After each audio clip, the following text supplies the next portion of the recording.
بسم الله الرحمن الرحيم. أيها المواطنون أيتها المواطنات. Moi, président de la République.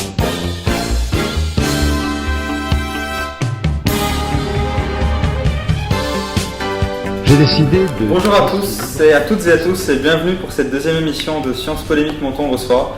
Avec autour de la table aujourd'hui Elif Goshman. Bonjour. Arthur Desgaret. Bonjour. Et Hugo Rochepoggi. Bonjour. Alors tout d'abord, nous voulions vous remercier pour vos retours et vos commentaires sur notre première émission de Sciences Polémiques Menton reçoit, où Monsieur Bernard Elroul a su rester fidèle à lui-même et toujours aussi mystérieux. Notre invité d'aujourd'hui est un personnage atypique du campus, supporter victorieux, du moins pour le moment, de l'OGC Nice, magistrat aux ambitions politiques bien connues. Le deuxième invité que nous avons l'honneur d'accueillir ici aujourd'hui est, vous l'avez reconnu, Monsieur Christophe Tchikov. Bonjour. Bonjour, Monsieur Tchikov. Avant de passer à nos différentes rubriques, nous allons commencer par une brève présentation de notre invité, qui nous dira s'il partage ou non la description que nous aurons faite de lui. Diplômé de l'ENM en 1999, ancien magistrat judiciaire, rapporteur public au tribunal administratif de Nice, chercheur en droit et fier des couleurs de Nice à la Bella, Monsieur Tchikov est plus connu par les Mentonnais pour être professeur d'IP en première année et d'une matière hybride et bizarre en deuxième année. Préférons sans hésitation parler d'autorité juridique au lieu du pouvoir juridique attaché à l'état de droit et aux valeurs fondamentales, on déplaise à Sarkozy ou Blandon. Monsieur Tchikov reste, malgré sa forte présence sur Facebook, un professeur méconnu par ses étudiants. Passionné de fantaisie, de jeux de rôle, de Twitter, fidèle à Macron, quasiment plus calé que Tussaud en constitutionnalisme transformiste et plus calé que Kelsen quant à la soumission de l'État à son propre droit, un nombre d'interrogations doivent être soulevées quant au mystère qui l'entoure.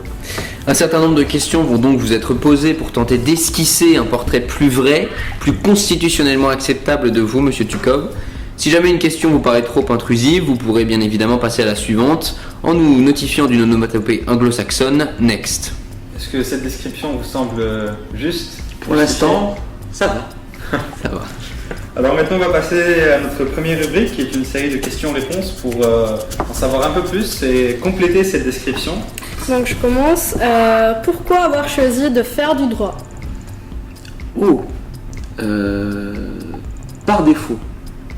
Voilà, c'est-à-dire que j'ai fait un bac B et puis j'ai voulu intégrer la prépa Sciences Po, j'ai pas pu.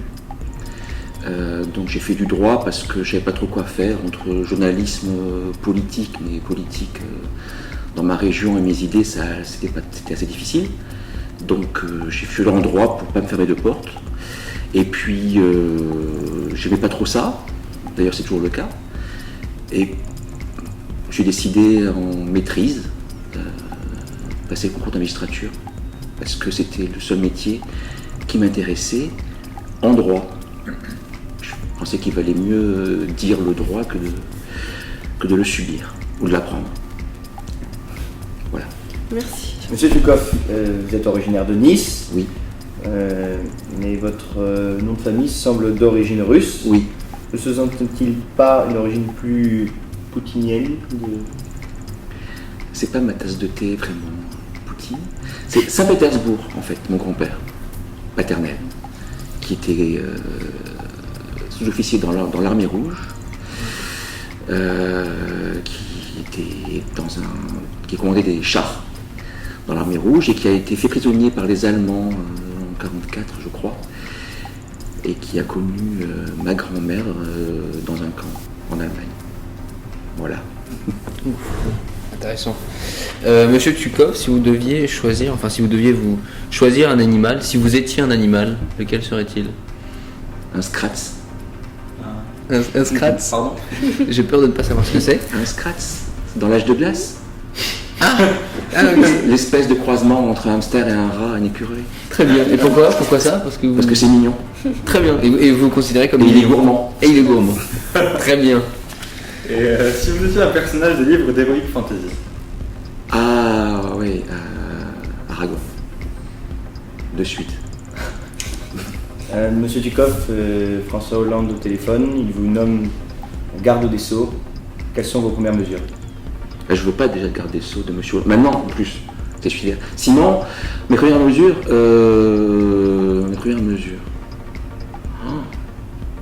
Aucune idée. Là, maintenant, on marche sous le gouvernemental, mais sous Hollande. C'est ça le problème. Oui, non, mais... Sous Juppé ou n'importe. Première mesure, réformer l'aide juridictionnelle. C'est pas très sexy comme mesure, mais c'est important pour que davantage de personnes puissent en bénéficier, tout en faisant en sorte que les procès diligentés soient pas n'importe quoi. Voilà, ça commence par une bonne justice. Est-ce que vous pensez que les différents gardes des Sceaux qui se succèdent veulent marquer leur histoire ou simplement ils pensent que leurs réformes sont utiles à la justice? Il y a toujours ce problème lorsqu'on devient ministre, à savoir on veut qu'on se souvienne de notre prénom.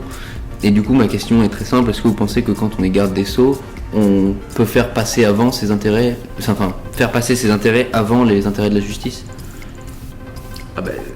La réponse est non, évidemment, en théorie, mais la pratique. Mais c'est au-delà du garde des Sceaux, un ministre, un homme politique. En France, malheureusement, et c'est ce qui est le poison de nos démocraties actuelles, pense d'abord à lui avant de penser à la chose publique. C'est pas spécifique à un garde des Sceaux. Le dernier garde des Sceaux, l'actuel Urvoas est pas trop mal, je dirais. Sinon, le dernier grand garde des Sceaux pour moi, c'était Badinter. Voilà, depuis, c'est compliqué. C'est compliqué. Sur cette touche très sérieuse, on peut passer à la rubrique suivante qui est sur le vif. Il faut que je sois moins sérieux. Je peux faire. Ah non, mais c'est c'est fait exprès justement de passer entre plusieurs registres. Donc notre rubrique suivante sur le vif qui va nous permettre de vous donner un choix cornélien entre deux éléments. Et vous allez devoir choisir du tac au tac entre... d'accord. Voilà. Donc, le premier, ça va être liberté ou sécurité.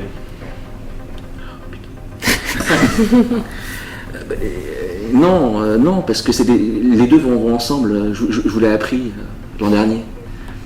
La sécurité est un des éléments de la liberté. Bon, liberté, s'il faut choisir. Bayrou ou Macron? Un Macron. Démocratie moniste ou dualiste? Dualiste. Balotelli ou Ben Arfa? Balotelli. Balotelli ou Kelsen? Balotelli. Constitutionnalisme transformiste ou constitutionnalisme injusticiable? Balotelli. Non, transformiste, évidemment. 1A ou 2A? Ah. Les petits jeunes, les petits nouveaux. 1A. Allez. C'est important pour eux. Stark ou Lannister? Stark. Nietzsche ou Platon? Ah, c'est pas pareil ça. Nietzsche pour le fun. Taubira ou Voas? Urvoas. Il n'y a pas photo. Fédéralisme brésilien, on va dire. Oh. C'est un sujet qui est tombé récemment. Ah bah oui, on l'a senti. Indien. Estrosi ou Pradal? Balotelli. Non.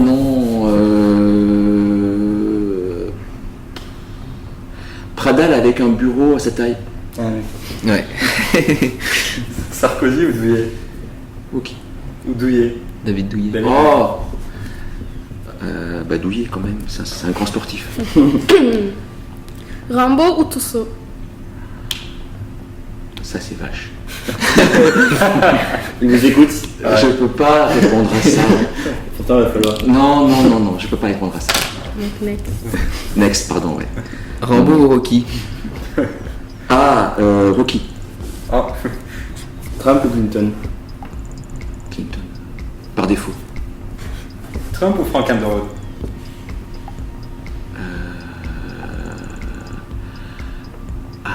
C'est une bonne question. Vraiment. En tant qu'acteur, je dirais Frank Underwood. Ça en dit long. Frank Underwood ou Claire Underwood? Frank. Gollum ou Frodon? C'est quoi cette question? Bah je sais pas. Frodon. Quand même. On peut, vous savez. Non, Frodon. Star Wars ou Star Trek? Même je dirais en fait Star Wars, Star Trek ou Seigneur des Anneaux. Alors, si c'est Star Wars ou Star Trek, je dirais Star Trek. Star Trek au lieu de Star Wars. Juste, on va faire une petite pause parce qu'on va juste savoir pourquoi. Parce qu'il se passe rien dans Star Trek, c'est reposant. Dans sa rôle. Non, Ah, oui, oui. et j'aime pas Star Wars, je suis très attaché à la trilogie originelle. Et ce qui s'est passé après, donc qui s'est passé avant, ça me plaît pas du tout. Par contre, le numéro 7 me tombe plus. Et sinon, évidemment, le Seigneur des Anneaux, sans aucun contexte. Ouais. Ouais, vous pareil. Très important ça. Vraiment très très très Il n'y important. a pas que Nice. Ouais, alors. Pareil. Alors, Très bien. Ouais. Pardon Arthur, s'il m'écoute, c'est mon fils. Tribune d'honneur ou cop? Comment ça va Tribune d'honneur ou cop? Cop. Daenerys ou Jon Snow? Alors, Jon Snow, sans que ça prête à confusion. Je me fais chier avec Daenerys. Non, c'est vrai, ça passionne pas ce qu'elle fait pour l'instant. Mais je suis pas encore arrivé à la fin. Très bien. Ah bon? Non. Je suis en train de... Vous lisez les livres ou vous regardez Ah la oui, série? oui. Très bien. Je ne regarde pas la série, je lis les livres, toujours. Ah. Harry Potter, c'est pareil. Après cette rubrique avec de nombreuses questions très, très pertinentes, on va passer à un approfondissement pour aller encore plus loin. Et je laisse la parole à Arthur qui va poser la première question approfondie. Ce sont des questions un peu plus sérieuses que tout à l'heure. Un magistrat qui doit incarner une impartialité et une hauteur quant aux querelles puériles de politique politicienne, pensez-vous qu'il a le droit de s'engager en politique? Il a le droit. C'est très encadré. C'est-à-dire que je l'ai fait déjà, vous le savez, sûrement, en 2009, aux européennes, avec le MoDem, mais parce que j'étais autorisé par les textes pour ce faire. Un magistrat peut s'engager en élection pour les européennes ou pour les présidentielles. Voilà. Donc on verra pour la suite. Mais sinon, le reste du temps, effectivement, le magistrat doit laisser ses idées de côté pour préserver l'apparence objective, d'impartialité, évidemment. Ce que j'essaye de faire, malgré ce qu'on peut penser, c'est bon, Macron, d'accord, mais c'est plus par sympathie que par engagement politique que je fais ça. Parce que sinon, j'aurais pas le droit, vous le savez. Mais est-ce que tout magistrat est schizophrène avec sa sensibilité et son Non. rôle? C'est pas la schizophrénie. Alors, on est aidé quand on est juge judiciaire parce qu'on a une robe. Et quand on met sa robe, je vous garantis, c'est vraiment ça. On laisse de côté toute notre personnalité. Un juge administratif n'a pas la robe, mais c'est pareil, c'est-à-dire qu'on ne raisonne pas en termes politiques jamais quand on juge. C'est comme ça. Mais c'est pas de la schizophrénie. C'est juste exercer un travail, et puis quand on a fini, on fait autre chose. Très bien, merci. Que répondre à certains hommes publics qui n'hésitent pas à dénoncer un gouvernement des juges? Ouais, j'ai vu ça. Maître Collard a dit récemment, a critiqué un état juridictionnel quand le Conseil d'État a annulé la décision du TA qui avait confirmé le burkini. C'est pas un gouvernement des juges au sens péjoratif du terme. La société actuelle, toutes les démocraties occidentales, placent le juge au centre, au cœur de le fonctionnement. C'est comme ça. Il y a des sujets que la loi ne peut pas traiter, même en France, et tout repose sur les magistrats. Pour les politiques, c'est confortable, puisqu'ils n'ont pas à trancher et parfois à susciter des débats et perdre leur poste. Et c'est les juges qui font office de régulateurs de société et de producteurs de droit. Et quand ça va pas, on tape sur eux, comme ça c'est plus facile. Voilà. Et justement, en parlant de taper sur les juges, en tant que magistrat, que pensez-vous de la sortie de Hollande sur la présumée lâcheté des juges? Ouais. Est-ce que c'est pas remettre en cause justement l'indépendance de la justice et l'indépendance du président et de l'exécutif par rapport à la justice? Ouais, c'est très maladroit. Surtout que la Constitution lui donne le rôle de garant de l'indépendance de la justice. Après, il faut savoir dans quel contexte ça a été prononcé, ces paroles. Moi je le sais. C'est plus maladroit est sorti du contexte que vraiment pensée profonde de Hollande. Mais un président n'aurait pas dû quand même dire ça. Il avait raison sur ce point-là quand quand les journalistes ont choisi le titre du livre. Il n'aurait pas dû dire ça. C'est mal. Le droit est-il bourgeois? Le droit est-il bourgeois? Une critique marxiste. Marxiste. Il y avait un grand-père qui était dans la fumée rouge. Ouais, quand est-il fier de vous? Oui, sur son char. C'est possible. On évolue tous. Le droit est-il bourgeois? Comme question, c'est compliqué. En 1789, oui, il était bourgeois. Maintenant, le droit est plus que ça. Le droit, je pense, est uniquement le droit. Il n'est plus quelque chose. Dans nos sociétés actuelles, il n'est pas socialiste comme il peut l'être en Chine par exemple, où il est simplement l'outil objectif de régulation des rapports sociaux. Alors est-ce que les rapports sociaux sont bourgeois? C'est différent. Aujourd'hui, oui, on baigne tous dans une espèce de cocooning, demi-molle, société de marché néolibérale demi-molle, oui. Donc le droit est le reflet de la société. Mais il tend à évoluer vers plus d'égalité, je pense, et vers plus de dureté. Les temps sombres que nous traversons, ils ne sont pas étrangers. Très bien.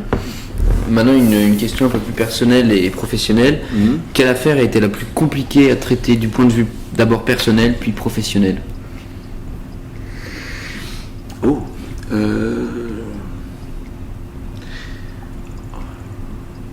Quand j'étais à Digne, juge d'instruction à Digne,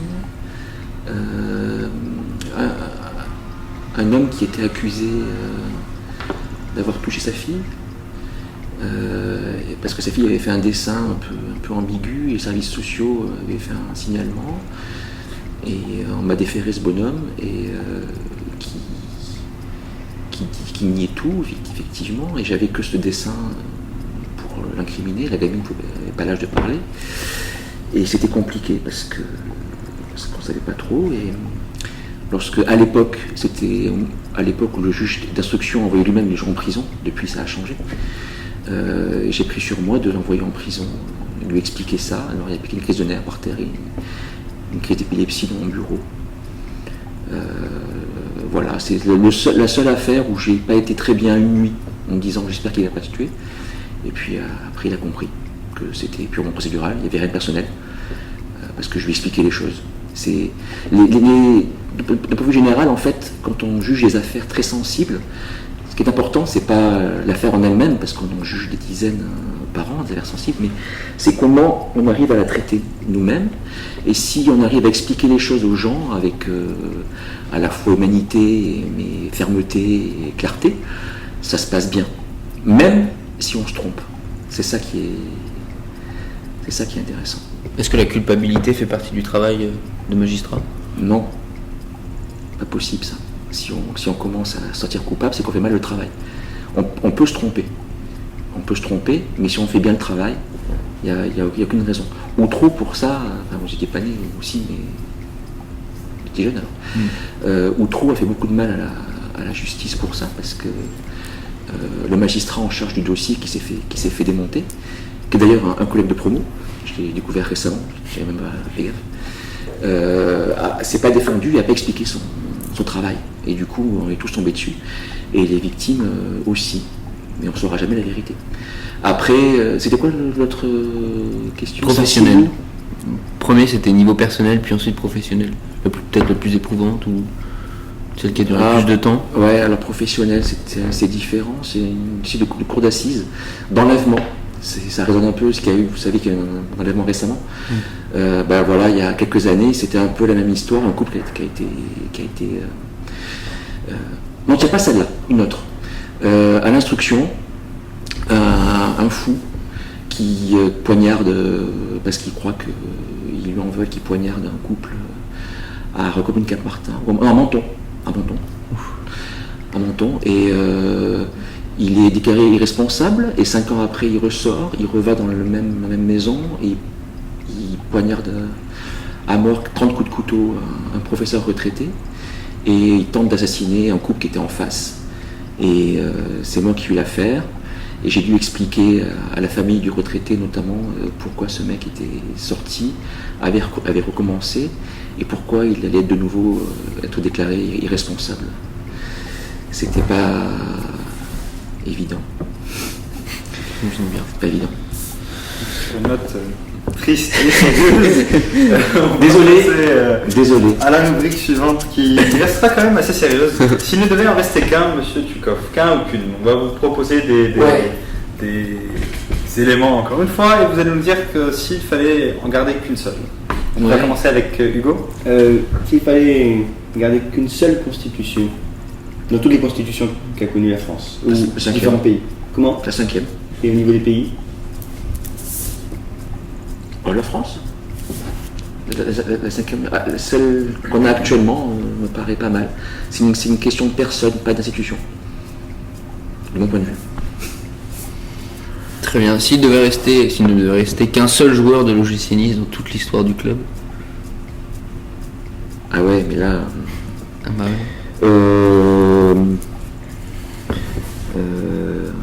Bjekovic. Voilà, vous n'étiez pas né, je sais. Non, je ne connais pas. S'il ne devait en rester qu'un personnage de série télévisée. De séries télévisées.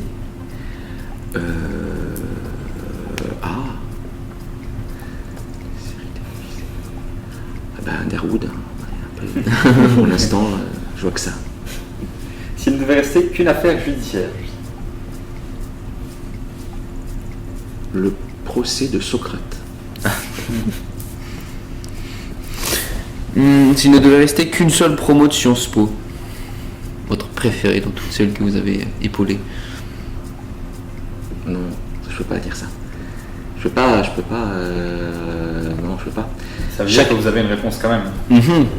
Non, c'est pas ça. C'est que je ne pose pas la question là. Et puis j'ai pas terminé avec la dernière. Donc je peux pas dire. non, next. S'il ne devait en rester qu'un livre, qu'un seul livre. Le Seigneur des Anneaux. Un dicton? Un dicton. Une citation plutôt. Il faut cultiver son jardin. Ah, Voltaire. Candide. Et une ville. Nice. Pas Menton. Nice. Et sur ce, on va passer à la dernière rubrique de notre émission qui est la foire en question. Alors, vous avez été très nombreux à répondre, à proposer des questions. Certaines ont été posées durant notre rubrique sur le vif, mais la majorité va être posée maintenant. Alors, monsieur Tchukov, Hugo va vous poser la première question de cette foire en question. Pour le coup, nous sommes totalement innocents. Ce sont les étudiants qui ont posé ces questions-là, donc pas de représailles. Une question complexe, monsieur Tchukov. Pensez-vous que le Mordor est un état de droit?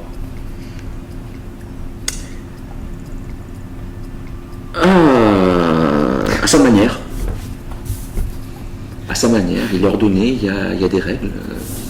Légères et basiques, certes, mais il y a des règles. Ouais. Faites-vous encore aujourd'hui des jeux de rôle? Oui. D'où les fameux dés. À 20 faces. Oui. Est-ce que t-shirt d'Omiost et veste de costard est constitutionnel? Ça, c'est une spéciale thanks pour une spéciale job pour mon fils Arthur qui me dit souvent aussi. Oui, exactement. Mais du coup, ça a été remarqué, je vais faire attention.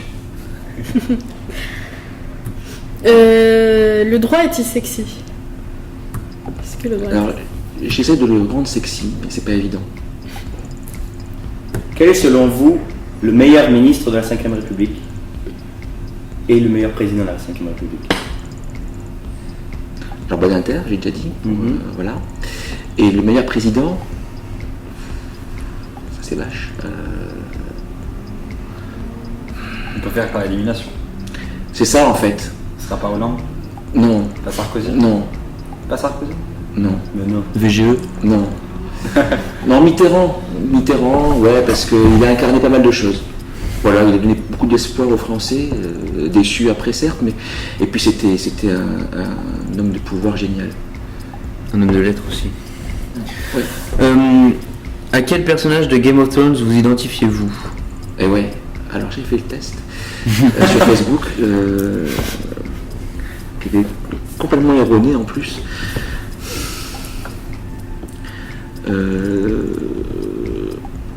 Alors, il y en a un que j'aime beaucoup, c'est Tyrion, mais il me ressemble pas beaucoup.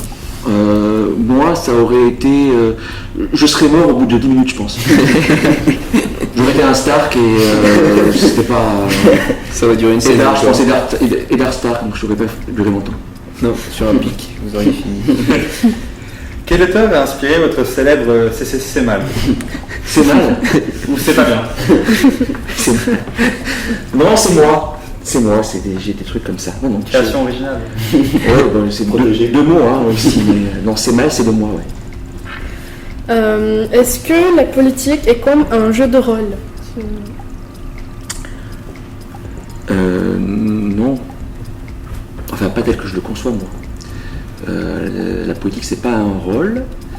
Donc, et la politique, c'est du vrai. C'est pas comme le jeu de rôle, c'est un univers à part. Qui est dans sa tête, et voilà, et puis on peut tout faire, on peut tout dire, c'est très transgressif et jouissif un peu de rôle. La politique, non, c'est fait à base de frustration, et quand on veut dire la vérité, ben, c'est compliqué. Donc à mon avis, c'est l'antithèse du jeu de rôle, la politique, pour ceux qui la font de manière correcte, c'est-à-dire pas grand monde. Voilà. Est-ce que vous pensez que Nice a une chance d'être champion cette année? Une chance. Peut-être 2 Sur 100. Ah. Non, mais si c'est le cœur qui parle, effectivement, on a une chance, mais on finira dans les 3, j'espère. Et en Ligue Europa? Bon, c'est fini. Si vous aviez droit à 3 vœux, quels seraient-ils? Vous avez là une chance de lancer votre programme politique et de refaire la France en 3 vœux. Pour relancer La France ou moi? Vous, mais vous pourriez en profiter pour refaire la France. Mais... Non, ça serait pour moi. 3 vœux. Non, ça serait pour moi, ça serait la richesse et puis la jeunesse éternelle, j'en sais rien moi, et puis voir Nice champion un jour. Sinon pour la France, j'ai rien à dire pour la France en fait. La France, elle a ce qu'elle mérite. J'ai rien à souhaiter. C'est les électeurs qui votent, qui souhaitent par leur vote. S'ils veulent voter Marine Le Pen, ils auront ce qu'ils auront voulu. Dernière question. Quelle est votre position sur la facebookisation du débat juridique? Débat juridique? Oui, c'est mot pour mot ce que nous avons reçu comme question. C'est vrai que ça m'étonne un petit peu. Je pense que ça veut dire, qu'est-ce que vous pensez du fait qu'aujourd'hui, sur Facebook, tout le monde débat de toutes les décisions de justice, de la politique, de tout ça. Alors, vous avez peut-être remarqué, il y a 2-3 mois, j'ai été énervé et j'avais publié tous les jours sur Twitter et Facebook la phrase il faut détruire les réseaux sociaux, style comme Caton l'Ancien, à l'époque Delenda Carthago, là c'était des réseaux sociaux, parce que je suis profondément persuadé que les réseaux sociaux sont un poison pour l'humanité entière. C'est pas des blagues ce que je dis. C'est une sorte de défouloir sans recul, sans distanciation, en prise directe avec la haine, avec les pulsions, les frustrations, tout ce qu'on veut. Et c'est mortifère. Vous ne croyez pas qu'on peut éduquer par les réseaux sociaux?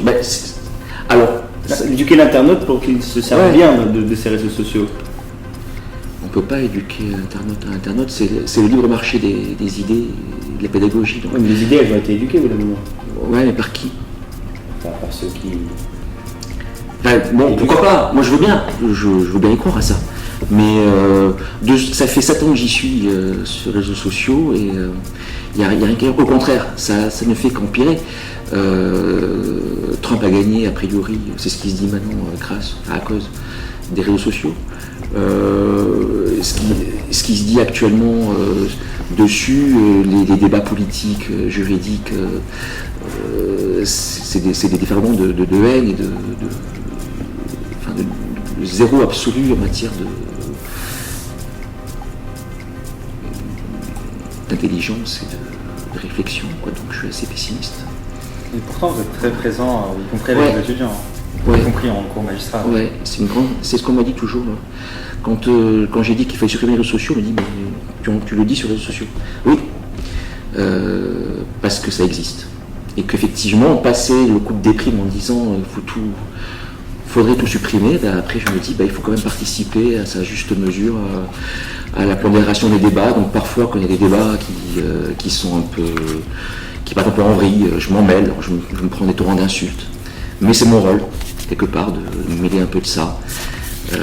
Voilà, donc quand il y a des débats sur l'affaire Bijoutier, sur la légitime défense, des policiers, tout ça, il y a quand même une fachosphère qui est très implantée dans les réseaux sociaux et qu'il faut combattre. Voilà, c'est même pas de la politique que de dire ça, hein. C'est vraiment quelque chose de citoyen et de responsabilité. Si on a une oreille quelque part, et moi on m'écoute un peu parfois, et si j'arrive à convaincre deux personnes sur 1000, c'est toujours ça de prix. Voilà, mais c'est compliqué. Merci beaucoup, monsieur Tukoff. Désolé d'être... Un mot pour la fin. Ouais, voilà, un mot pour la fin, un mot peut-être un peu plus joyeux, je ne sais pas. Un seul mot, Nissa. Voilà, sur cette belle perspective, sur cette belle ville, nous allons vous quitter. Merci beaucoup de nous avoir écoutés aujourd'hui. Merci monsieur Tukoff d'avoir été présent. Merci de m'avoir invité. Et à bientôt, j'espère, pour une nouvelle émission de Sciences Polémiques dont on reçoit. Merci. Au revoir.